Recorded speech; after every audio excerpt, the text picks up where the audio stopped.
Mapagpalang araw po sa ating lahat. Ako nga po pala si Angel John Agner at welcome po sa aking 365 Daily Devotion ni Pastor Raslo Campo, Seminary Edition. At ngayong araw po ay March 20, 2025 at ang topic po natin ngayong araw ay ano sa tingin mo ang dispensationalism? And ang scripture po natin ngayong araw ay Matthew chapter 5, 13 verse 16. Sabi po dito, "You are the salt of the earth, but if the salt loses its saltiness, how can it be made salty again? It is no longer good for anything except to be thrown out and trampled underfoot. You are the light of the world.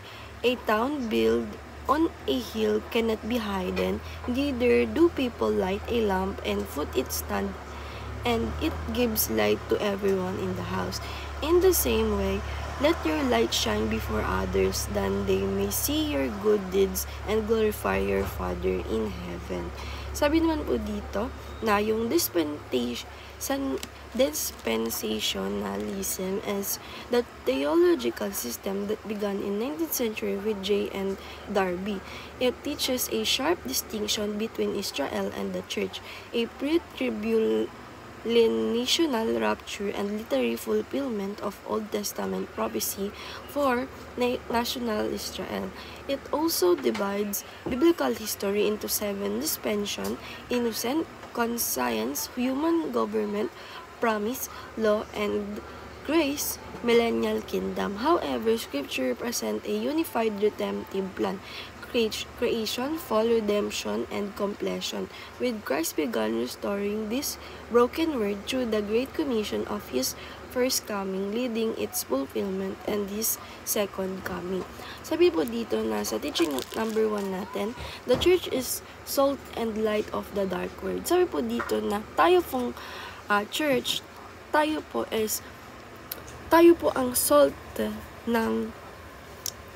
pati na rin po ang ilaw na nagbibigay sa madilim na mundo. And teaching number 2, the church succeeds in the Great Commission. Sabi po na yung church po is sumaksid sa Great Commission na kayo ang sanlibutan, ilaw ng sanlibutan, ang isang lunsod ng katayuan sa ibabaw ng isang burol ay hindi maitatago. Na yung light po na meron yung church is hindi ito matatago at ito ay nagsaksid sa ating Great Commissions.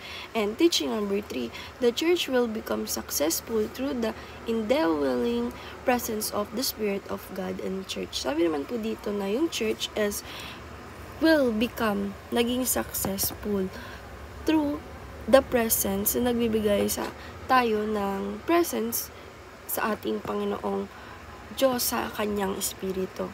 And application number 1, have an open dialogue with respect for each other. Sabi po dito na i-apply po natin sa sarili natin na magkaroon tayo ng open dialogue na may respect sa bawat isa. And application number 2, honor God by studying the Bible together. Sabi po dito na i-apply naman po natin sa sarili natin na i-honor po natin ang ating Panginoong Diyos while ini-study natin, inaaral natin yung Bible tayong lahat. And application number 3, highlight unity in Christ.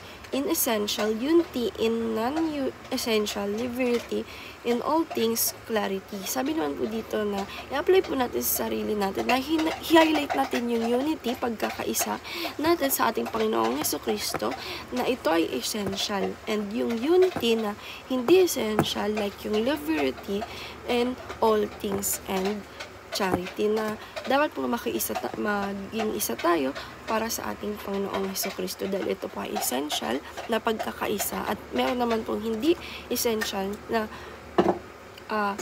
liberty na para sa ating lahat. And ayun lang po ngayong araw. Maraming salamat. God bless.